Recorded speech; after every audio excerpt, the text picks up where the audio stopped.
Hello everybody, my name is Savette, and we're going to be doing a midpoint check for Blue Lock, and we're going to talk about it. Everything that I've seen so far, what I like about it, my favorite characters, because I'm so happy. I thought they were going to end it at like 12 episodes and then have us wait for another 12 episodes, another anime season, but nah, they continued. I saw episode 13, and I was like, yes, yay!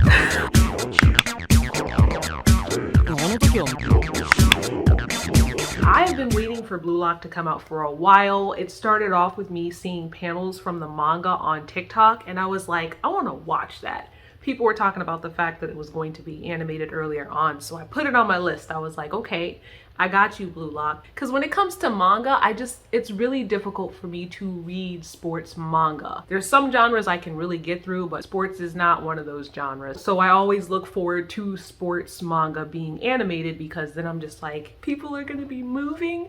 I'm going to know what's happening. I don't exactly know what's going on all the time. I don't know in depth about the actual sport that's being played. So when they get into the terminology and when people are making connections between what's happening in the anime and how the game is really played, all above my head. So I was really looking forward to it. And when the first episode came out, I was taking a break from anime, but I was like, I want to watch something that makes me feel good. I was watching all kinds of crazy stuff and reading all kinds of crazy stuff. Then I watched the Made in Abyss third movie, and I was just like, here.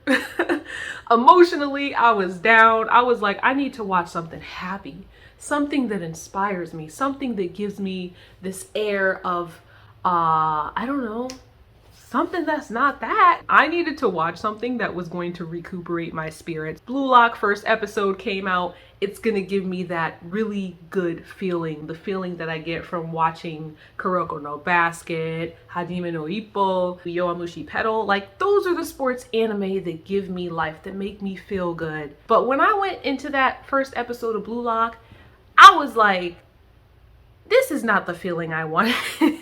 Because I went into the first episode of Blue Lock hoping that I would feel that great, fantastic teamwork feeling that I normally get when I watch sports anime, I was very disappointed. I was like, how are you gonna take this sport that's loved around the world, that requires so much teamwork and depending on other people, and just shred it down to something about ego, to something so self-centered? I did not like the message at all, and it's not what I expected, but it was interesting.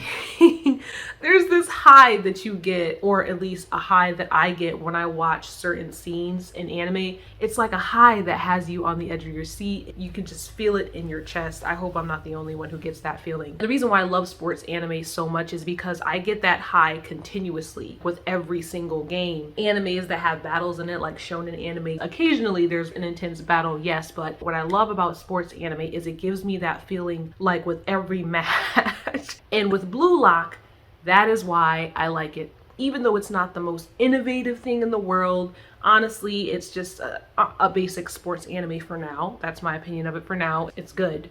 It does give me that high. I'm on the edge of my seat with every match. So even though initially going into Blue Lock, I hated the message, which got better. I'll talk about that later. The high that I got from watching Blue Lock was pretty intense. And I find it fascinating because despite me not really being at this point super emotionally into the story, emotionally, it definitely gives me some type of satisfaction. This is fun to watch. This is super fun to watch. I really didn't like the idea of creating a player with a big ego, but what I realized up until episode 12 is these things that I love in sports anime ended up playing a part anyways.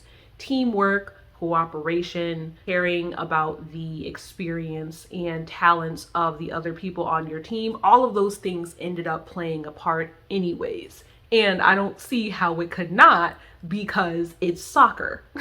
Like, you can't be a one-man team, okay? It was also revealed that the teams who were told that they'd never play soccer again if they lost were actually able to stay. Usually the people who hit rock bottom are the ones that persevere. The fact that they came back and used that is something that lightened the weight, lightened the load of me feeling bad watching the show. And I was super happy to find out that those teams didn't, in fact, get sent away forever and have their soccer dreams shattered. I also didn't like the idea of you losing something and never getting a chance to pursue it again. There's just certain things that I didn't like that they were trying to smash together and mix together with the football, well, soccer football, you know what I mean, with the soccer that I wasn't here for. I was like, no, that's a teamwork sport. We're not gonna be trying to gas up people's egos. I don't like it. What I came to realize while watching up until this point is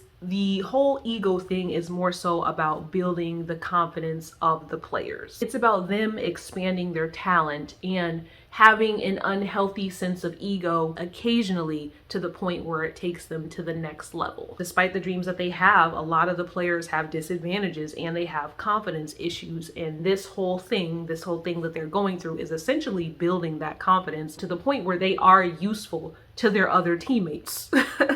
You know, how they feel about themselves and their abilities is making their team more powerful. I also like the fact that with sports anime, there's always lessons that can be applied to real life. So sometimes they be saying some really philosophical things and I'd be like, damn, I could apply that to my real life right now and probably succeed.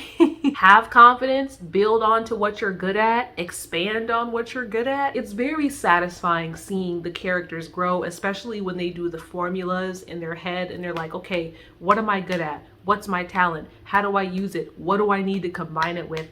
I love all of it. The formula that they're using for this anime definitely has me hooked. The last thing that's missing for me is more emotional attachment to the story and to the characters. Which leads us to the next part where I talk about my favorite characters so far. I will start with a soft warning. Much of my like for these characters is definitely being fueled by personalities and archetypes that I already have an interest in. Most of the characters are following archetypes that have been seen in other anime. I am definitely relying on a lot of that here when I make this list. There are 3 characters that are my favorite characters. We're gonna start with the third one, and the third one is Kunigami. 勇気と興奮を俺にくれる実在するスーパーヒーローだった。そんな存在に俺はなりたい。マジで言ってんの？当たり前だ。I like Kunigami, and the moment where I started liking him, well, he is really good looking. So when I saw him, I was like, ooh, he looks kind of like Ichigo, who is also extremely attractive. The episode where he talked about his childhood is what made me like him more. The cherry on top was when he shared his food. My favorite food is steak. So when he shared his steak, man had my heart. Man was placed at number 3. I was like, ooh, what a man. Strong resolve, knows what he wants, very visually pleasing to look at, kind of looks like Ichigo. Who wouldn't like Kunigami? I like how he carries himself, and I like his Japanese voice actor. Just a character that I'm generally gonna like. My second favorite character in the show was a struggle because number 1 and number 2 just kept switching. Like my first and second character just kept switching.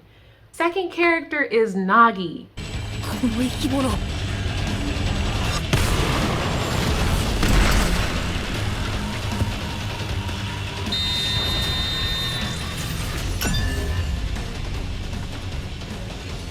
簡単じゃん。なんでこんなの外すかな。I like Nagi's build. That's the first thing that I noticed. Like, you know, white hair doesn't really do anything for me. I know for some people it does something, but for me, I like Nagi's body. Okay, let me stop. That's not the initial reason why I started liking Nagi. I actually started liking Nagi when he asked Ryo for money when they first met. When he was like, "Can I have some money?" I was like, "Yo, that's what I'm talking about." Pretty much from there, everything that I've seen so far has been building up to where I like Nagi a lot. At first, I was like, is he gonna be like that the entire show? But the icing on the cake for me was when he started playing seriously. I usually don't like characters that don't convey any type of emotion at all, but at the same time, there's this tremendous sense of attachment that I get when you have a character that does kind of come off as not caring about things, but then suddenly they have a burst of emotion. I love it. I thrive on it. I cannot do a character that doesn't feel anything, but a character that doesn't feel anything and then suddenly feels all the things, I'm all about that. So I'm really liking Nagi right now, and almost he made it to number one. Almost. There's something that stops him from being at number one, and it is my depravity. My number one favorite character is Bachida. ストライカーになるためにここにいるんだ。お前らくらい倒せなきゃそれまでのストライカーってことだね。あと3、2、1。I'm going to like that type of character all the time, no matter what anime they're in. This one just doesn't really need an explanation. It's very funny because even on TikTok, people would post manga panels of Bachida playing in a match.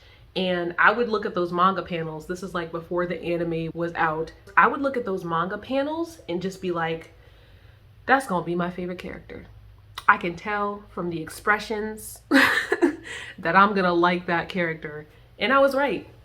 Bachida's number one, which makes no sense because honestly, when it comes to screen time, up into the 12th episode at least, he hasn't gotten a lot of screen time. Nagi has more under his characterization belt than Bachida, but hey man, it's what I like. I'ma like that all the time. They could put that in any type of anime. I'ma be like, that's the one I like. If I haven't said this already, another perk of watching sports anime, especially as a woman who likes male anime characters, is there's always a lot to look at, and there's always characters that are attractive, whether it be their personality, because even Bachida, his character design, he's cute, but it's the personality though. It just hit different. It's like a smorgasbord, you know. There are some other characters that I would like to mention that aren't my favorite characters, but I have observed some things about them.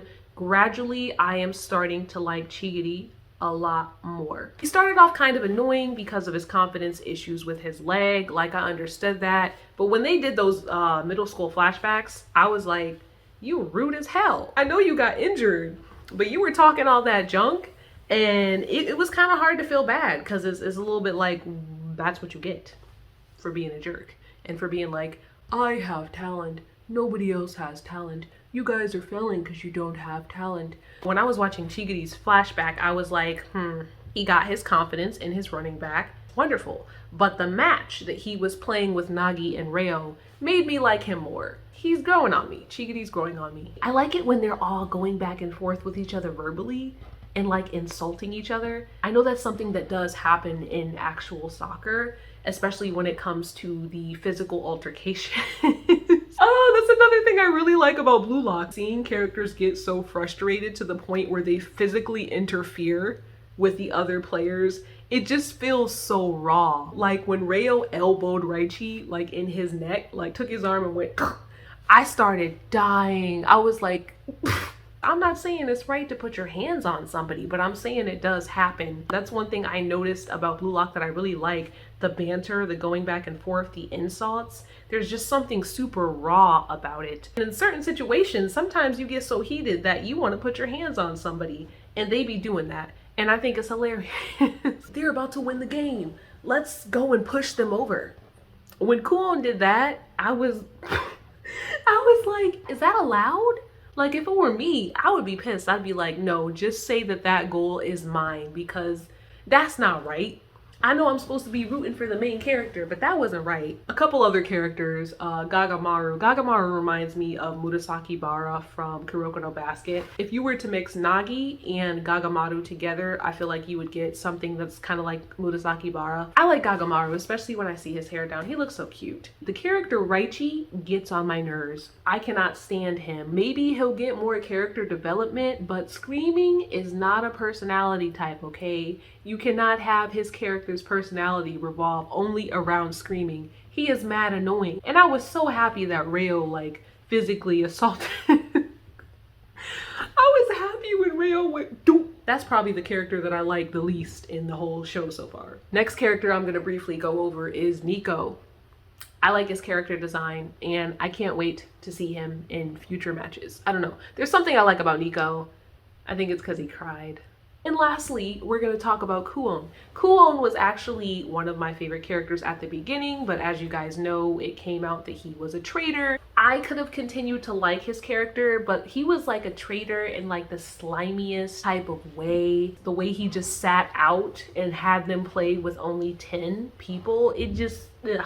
Despite me coming to dislike his character, I feel like I did feel a sense of sympathy when it came to his story the most out of all of the other characters that I've seen so far. The idea of you trying to take something seriously and nobody's taking it as seriously as you, so eventually you just come to push people away because you feel like they'll never be as serious as you. I felt it a little bit in my heart, just a little bit. I was like, aw.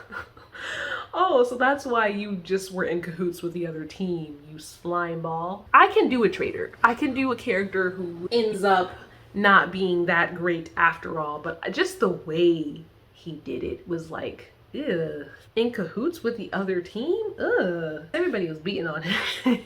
They were beating the crap out of that man. Raichi punched him in the face. The other team was beating on him. They were smacking him across lockers, which I get it. It's frustrating. Like, you're giving the other team our plays. It's very nice though that the thing that he has been looking for this whole time, which is other players that take the game as seriously as him, he has actually found. And I think that's why I was more so moved by his situation and his story the most, because he found what he was looking for. If you have made it to this point in the video, please like it. Leave who your favorite character is and how you're feeling about Blue Lock so far. I would be curious when it comes to people who've read the manga, if you feel like the adaptation is going well. Or do you feel like they're not adapting it properly? Which I guess wouldn't matter to me because I most certainly will not read the manga. I will not. Anyways, peace out.